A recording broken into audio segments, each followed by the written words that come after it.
అసెంబ్లీలో కాంగ్రెస్ ప్రభుత్వం ప్రవేశపెట్టిన మూడవ బడ్జెట్ ఈ రాష్ట్ర ప్రజల ప్రయోజనాలకు అనుగుణంగా లేదు.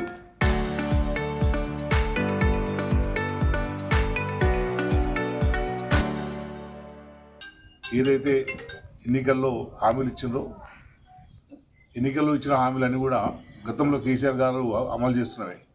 వాటన్నిటినీ అంతకంటే మెరుగ్గా అమలు చేస్తామని చెప్పి వాళ్ళు వాళ్ళ మేనిఫెస్టోలో పెట్టడం జరిగింది. వాళ్ళు ఇట్లా 6 గ్యారెంటీలు అభయస్థం పేరు మీద మొత్తం కాంగ్రెస్ పార్టీ వాళ్ళు ఒక 45 పేజీల డిక్లరేషన్ మేనిఫెస్టోని కాంగ్రెస్ పార్టీ వాళ్ళు విడుదల చేశారు.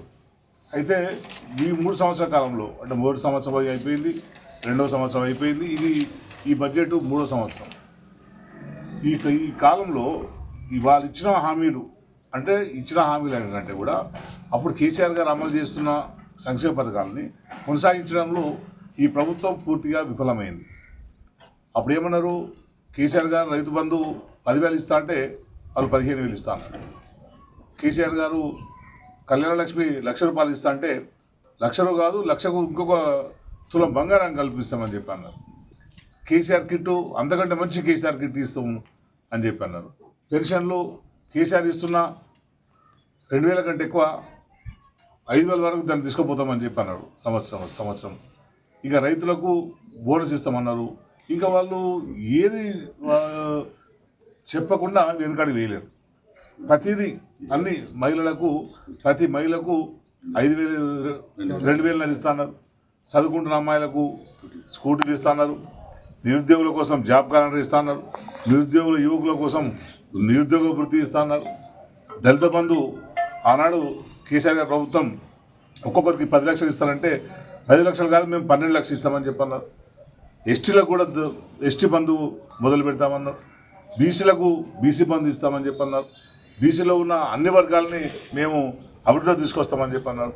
కానీ ఏది కూడా కాంగ్రెస్ పార్టీ వాళ్ళ హామీలు నెరవేర్చినట్టుగా ఈ బడ్జెట్లో మనకు కనిపించలేదు. మరీ ముఖ్యంగా ఈ రాష్ట్రంలో అత్యధికంగా మెజారిటీ ప్రజలు బీసీ ప్రజలు ఉన్నారు. వాళ్ళు బీసీ ప్రజల కోసం బీసీ కామారెడ్డిలో మీటింగ్ పెట్టి బీసీ డిక్లరేషన్ పేరు మీద వాళ్ళ ముఖ్య నాయకులు దీన్ని రిలీజ్ చేయడం జరిగింది. దీంట్లో ఏం చెప్పారు వాళ్ళు, బీసీ సంక్షేమానికి ప్రతి ఏడాదికి 20,000 కోట్ల చొప్పున 5 ఏళ్లలో 1,00,000 కోట్లు ఇస్తా ఉన్నారు బీసీల కోసం, బీసీల సంక్షేమం కోసం. అంటే బీసీలో ఉన్న వెనుకబడ్డ ఇంకా మిగతా కులాల వాళ్ళ కోసం, బీసీలో ఉన్న వృత్తి కులాల కోసం, వాటన్ని వాళ్ళ సంక్షేమం కోసం, అట్లాగే దాంట్లో ఉన్న ఎంబీసీల కోసం, వాళ్ళ విద్య కోసం కావచ్చు, చేతి వృత్తుల కోసం కావచ్చు, గొల్ల కుర్మలు గంగపుత్రులకు ముదిరాజుల కోసం కావచ్చు, వీటన్నిటికి కలిసి ప్రతి సంవత్సరం 20 కోట్ల చొప్పున 5 ఏళ్లలో 1,00,000 కోట్లు ఇస్తా అని చెప్పి అన్నారు ఈ ప్రభుత్వం.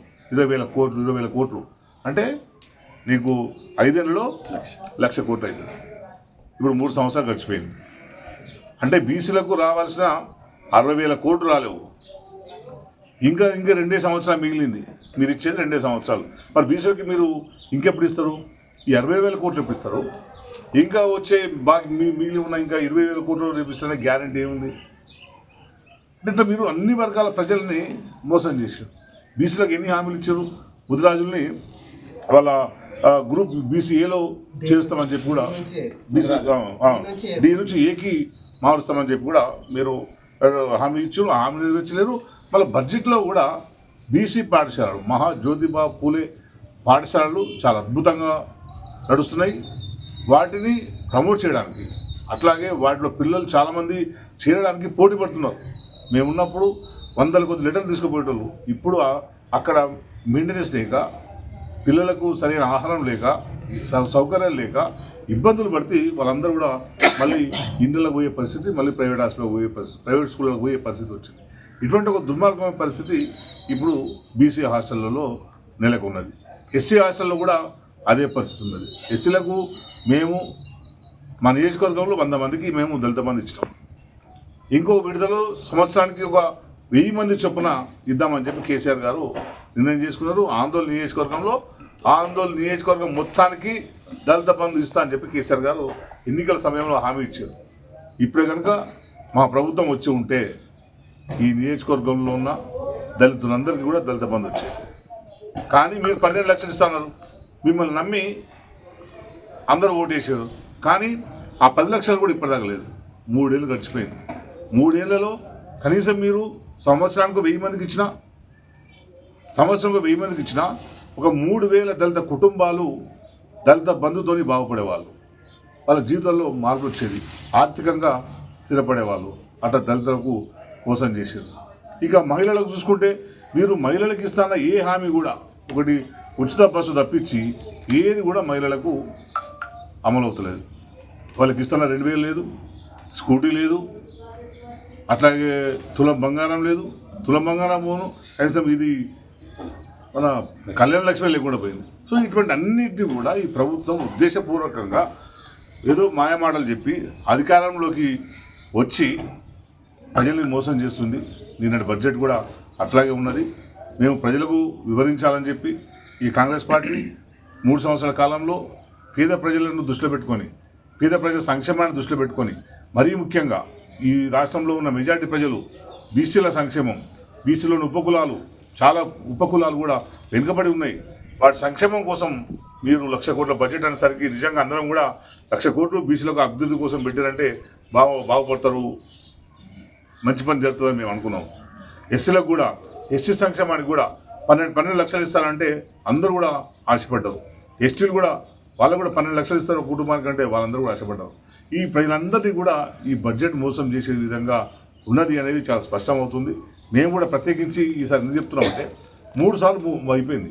3 ఆర్థిక సంవత్సరాలు బడ్జెట్ పెట్టే అవకాశం మీరు పోయినారు అంటే దాదాపు 75% మీ పాలన అయిపోయింది. ఇంకా మిగిలినంతా ఒక 25% ఉన్నది. అంటే నెక్స్ట్ 4th ఇయర్, అటుపోయినసారి ఎలక్షన్ ఇయర్ ఏం పెట్టలేరు. అంటే ఈ ప్రభుత్వం ఏమీ కాదు. ఈ ప్రభుత్వాన్ని ఎక్కడికక్కడ ప్రజలు నిరసన తెలపాలని చెప్పి మా పార్టీ తరఫున మేము ప్రజలందరూ కూడా పిలుపునిస్తున్నాం. ఇది మాటలు చెప్పుకుంటూ పబ్బం గడిపే ప్రభుత్వం ఇది. ఎక్కడ కూడా ఆచరణ లేదు. ఏదైనా సరే ఎంతటికైనా సరే తెగించి ఏ హామీ అయినా ఇస్తాం అని, అది ఆచరణ సాధ్యం కాని హామీ అయినా సరే మా మాటలు ప్రజలు వింటారు.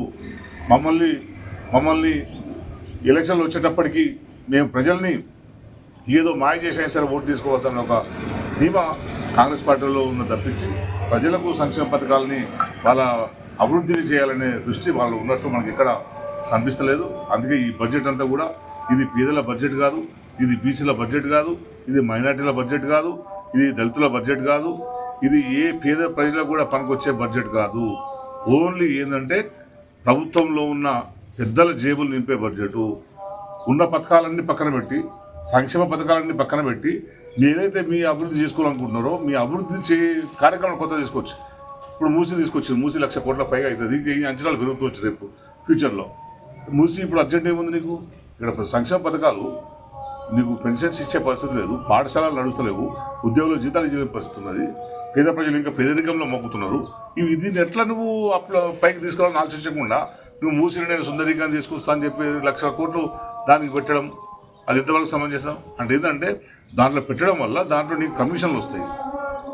మనం నియోజకవర్గాలేమో ఎమ్మెల్యేలు ఎవరికి వాళ్ళు దోసుకుంటుంటే, మంత్రులేమో ఏ శాఖ మంత్రులు వాళ్ళు దోసుకుంటుంటే, ముఖ్యమంత్రి ఇట్లా మొత్తం ఇది కూడా ఎక్కడదక్కడ కమిషన్లు లెక్కనే ఉన్న తప్పించి ప్రజల్ని కూడా ఎక్కడ పట్టించుకున్న దాఖలాలు కనిపిస్తలేవు.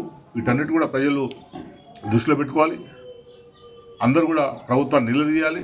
అన్ని వర్గాలు, మహిళలు, యువకులు, విద్యార్థులు, అట్లాగే నిరుద్యోగులు అందరూ కూడా ఈ ప్రభుత్వం నుంచి మీకు రావాల్సిన వాటా దక్కలేదు కనుక ఎవరికి వారు మీరు సోషల్ మీడియాలో ప్రభుత్వం మీద యుద్ధం ప్రకటించాలని చెప్పి, మీ నిరసన ప్రకటించాలని చెప్పి మేము ఈ సందర్భంగా ప్రజలందరికీ కోరుకుంటూ మేమందరం కూడా ఆశించినాం. ఎందుకంటే సింగూరు మా దగ్గర ఉంటుంది, సింగూరు నీళ్లు మా వ్యవసాయానికి వస్తాయని చెప్పి మా కేసీఆర్ గారు సంగమేశ్వర బస్ స్టేషన్ మొదలుపెట్టాడు. పనులు కూడా మొదలైనవి, కానీ పనులను ఆపేశారు. కనీసం ఈ బడ్జెట్లలో ఏమన్నా పెడతారని ఆశపడ్డాం మేము, కానీ ఒక్క పైసా కూడా దానికి సంగమేశ్వర బస్ స్టేషన్కు ఒక్క పైసా కూడా కేటాయింపులు జరగలేదు. కనీసం అవుతుందా కూడా చెప్తలేదు దాన్ని. సో ఇటువంటి దుర్మార్గం పరిస్థితి కనుక అందరూ ప్రజలు కూడా గ్రహించాలని చెప్పి అందరినీ కోరుకుంటూ, మన నియోజకవర్గానికి మంత్రి గారు ప్రాతినిధ్యం వహిస్తున్నారు. రోడ్లన్నీ చూసినారు. ఏ మూలకు పోయినా మేము శాంక్షన్ చేయించినాం. మేము ఎమ్మెల్యేగా ఉన్నప్పుడు ఎలక్షన్ ఇయర్లో అన్ని R&B రోడ్లు, పంచాయతీరాజ్ రోడ్లను శాంక్షన్ చేయించినాం. ఆ శాంక్షన్ చేయించిన రోడ్లకు ఇప్పుడు దిక్కు లేదు. వాటిని రద్దు చేసారు. ఇంకా హ్యామ్ రోడ్స్ అని ఇంకో రోడ్స్ అని ఏదో స్కామ్ చేస్తున్నారు తప్పించి రోడ్ వేసే పరిస్థితి కనిపిస్తలేదు. మంత్రి గారు ఉన్నా కూడా ఇటువంటి దుర్మార్గ పరిస్థితి కనుక ప్రజలు వీటన్నిటిని గమనించాలని చెప్పి నేను విన్నవించుకుంటున్నాను.